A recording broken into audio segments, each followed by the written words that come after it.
1996 का वो समय जब तालिबान एक छोटा सा संगठन बहुत तेजी से आगे बढ़ने लगा और तेजी से आगे बढ़ते हुए इस संगठन ने पूरे अफगानिस्तान पर कब्जा करना शुरू किया और तब एक फॉर्मेशन हुआ नॉर्दर्न अलायंस का। और सच मानिए तो नॉर्दर्न अलायंस कुछ ऐसा था कि इसे सबका सपोर्ट मिला, दुश्मन का भी सपोर्ट मिला, दोस्त का भी सपोर्ट मिला। अमेरिका, चाइना, रूस सब एक साथ आ गए जिन्होंने नॉर्दर्न अलायंस को सपोर्ट किया। भारत भी उसमें से एक था जो नॉर्दर्न अलायंस को सपोर्ट करता था खुलकर। लेकिन समस्या क्या थी, भारत एक चीज समझ चुका था कि अफगानिस्तान में भारत को घुसना पड़ेगा, लेकिन ये घुसना आसान नहीं था। घुसे तो घुसे कहां से, बीच में तो पाकिस्तान पड़ता है। पाकिस्तान अपनी जमीन देगा नहीं भारत को इस्तेमाल करने के लिए। तब भारत ने एक बहुत ही बढ़िया मूव चली थी, रणनीतिक तौर पर ये बड़ा मास्टर स्ट्रोक था और भारत ने एंट्री कर लिया ताजिकिस्तान में। ताजिकिस्तान में ऐनी बेस, फरखोर बेस, यहाँ पर एक अस्पताल बनाया गया, सैन्य अस्पताल, कि कोई अगर नॉर्दर्न अलायंस के लोग घायल हो जाते हैं उसकी मदद करेगा भारत। हालांकि भारत पे ये भी आरोप लगते रहे कि इस फरकोर एयरबेस से भारत रसद वगैरह भी पहुंचाता था और भारत ही नहीं, नॉर्दर्न अलायंस के और भी ग्रुप। ये चुपचाप हुआ, ये कभी आधिकारिक तौर पर सामने नहीं आया। और एक देखने को भी मिला कि इससे फरकोर एयरबेस का क्या महत्व था। मसूद, जिन्हें शेरे पंजशीर कहा जाता था, उनसे मिलने दो पत्रकार आए और एक धमाका हुआ। मसूद घायल हो गए। घायल मसूद को कहाँ लाया गया? फरकोर एयरबेस पे लाया गया। लेकिन फिर साल 2025 में ना एक खबर आती है और खबर ये आती है कि ऐनी बेस से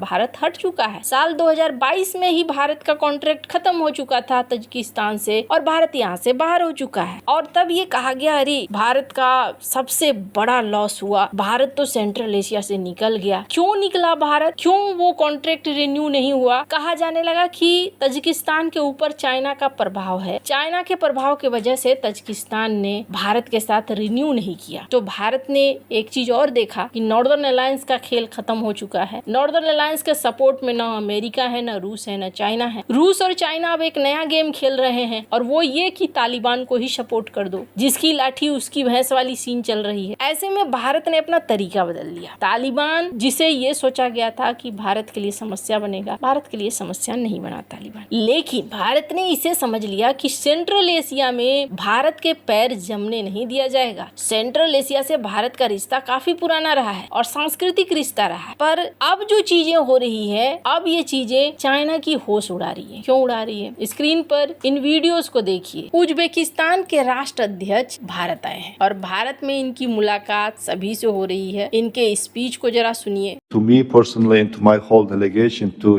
visit your country in order to prepare the, as I mentioned, upcoming visit of Honorable Prime Minister to Uzbekistan. And of course, this is I would say, another opportunity and chance to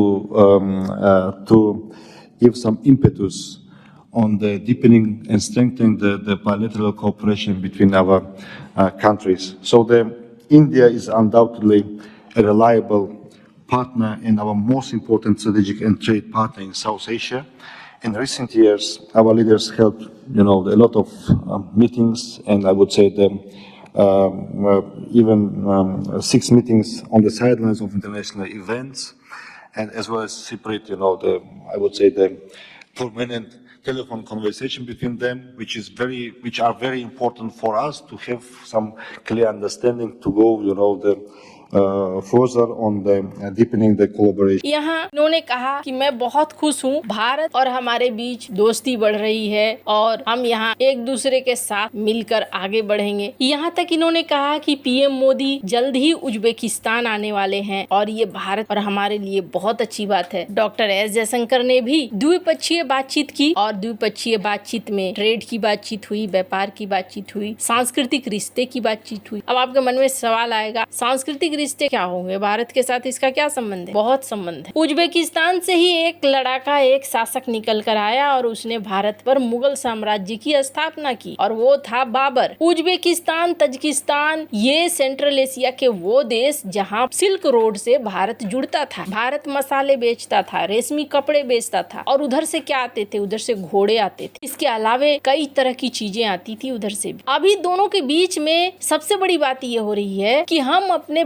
व्यापार को 3 अरब dollar तक ले जाएंगे। Pharmaceutical, IT, textile, health care, digital infrastructure, mining, इन सब में। अब ये उज्बेकिस्तान के साथ एक समस्या है। क्या समस्या है? सेंट्रल एशिया के साथ ही ये समस्या है कि ये समुद्र से घिरा हुआ नहीं है। ऐसे में इनको चाहिए बंदरगाह जहाँ से ये अपने सामान को बेच सके। तो सेंट्रल एशिया और भारत अपने बंदरगाह को जोड़ने की कोशिश कर रहा है ताकि पश्चिम और यूरोप के तक व्यापार आसान हो सके। अब इन सब के बीच में सबसे बड़ी चीज क्या है? यहाँ पर अब भारत जो तैयारी कर रहा है, ये रास्ता सैन्य का नहीं है, ये रास्ता है आर्थिक साझेदारी का। आज भारत उज्बेकिस्तान के साथ डील कर रहा है और यहाँ निवेश की बात कर रहा है। ये केवल निवेश नहीं है बल्कि भविष्य की तैयारी है। रेयर अर्थ एलिमेंट आधुनिक दुनिया की रीढ़ है। इलेक्ट्रिक वाहन हो, मिसाइलें हो, रडार हो, लड़ाकू विमान हो, सेमीकंडक्टर हो, स्मार्टफोन हो, आर्टिफिशियल इंटेलिजेंस हो, सब चीज रेयर अर्थ मटेरियल पर टिका हुआ है। अभी इनकी प्रोसेसिंग में चीन का दबदबा है और भारत ऐसे भरोसेमंद साझेदार चाहता है जहां से लंबे समय तक सुरक्षित मिलता रहे ये सारा कुछ। उज्बेकिस्तान के पास विशाल खनिज संपदा है, लेकिन उसे क्या चाहिए? उसे पैसा चाहिए, उसे टेक्नोलॉजी चाहिए, उसे बड़ा बाजार चाहिए। भारत के पास पूंजी है, टेक्नोलॉजी है, दुनिया का सबसे बड़ा उपभोक्ता बाजार भी है। यही वजह है कि दोनों एक दूसरे के स्वाभाविक पार्टनर बन जाते हैं। इतिहास गवाह है, आज सदियों बाद एक बार फिर से सेंट्रल एशिया भारत के पॉलिसी के केंद्र में है। फर्क सिर्फ इतना है कि पहले वहाँ से कारवां गुजरते थे, फिर सैन्य सहयोग हुआ और अब वहाँ से भविष्य की इकोनॉमी को चलाने वाले खनिज आने वाले। इसलिए उज्बेकिस्तान का भारत को दिया गया निवेश का निमंत्रण केवल एक कारोबारी प्रस्ताव नहीं है। उज्बेकिस्तान ने सीधे सीधे भारत को ये कहा कि आप आइए, हमारे यहाँ पैसा लगाइए। और ये सबसे बड़ा टेंशन इस वक्त दे रहा है किसको? चाइना को दे रहा है। हमने देखा चाइना ने रेयर अर्थ मटेरियल को हथियार बना लिया और एक ऐसा हथियार जिस हथियार के बल पर अमेरिका को भी इन्होंने कराया। अभी अगर डोनाल्ड ट्रंप बहुत खुलकर कोई बड़ा एक्शन नहीं ले पाते हैं तो इसके पीछे एक बड़ा कारण ये भी है कि रेयर अर्थ मटेरियल के सप्लाई को रोकने की कोशिश करता है चाइना। भारत की भी बात करें, भारत के लिए भी रुकावट अगर बन रहा है तो चाइना इसी जगह पे बन रहा है ताकि भारत की इकोनॉमी बहुत तेजी से न बढ़े, एक चैलेंज उसके सामने आकर खड़ा न हो। यहाँ उज्बेकिस्तान का भारत आना, भारत को ऐसा ऑफर करना, भारत में वो पूरे तामझाम के साथ आए हैं, पूरे बिजनेस डेलीगेशन के साथ आए हैं। कुल मिलाकर ये कहें तो ये नींद उड़ाने वाली बात है। भारत एक बार फिर से सेंट्रल एशिया में वापसी कर रहा है। तजिकिस्तान न सही, उज्बेकिस्तान से ही सही, इसके अलावा सेंट्रल एशिया के कई मिनरल्स की डील की तरफ भी बढ़ रहा है। और आपको सही बताऊं, ये सब कुछ हो रहा है तो खुश कौन हो रहा होगा? इसमें सबसे ज्यादा खुश रूस हो रहा है, क्योंकि रूस चाहता है सेंट्रल एशिया में सिर्फ चाइना का प्रभाव न रहे। अगर सिर्फ चाइना का प्रभाव रहेगा तो रूस को बहुत अच्छे से पता है कि चाइना उसके लिए बहुत लंबे समय तक दोस्त बनकर नहीं रह सकता है। आपको क्या लगता है? इन सब मामले में आपकी क्या राय है? कमेंट कर जरूर बताएं। जल्द मिलते हैं अगले वीडियो में नई खबर के साथ।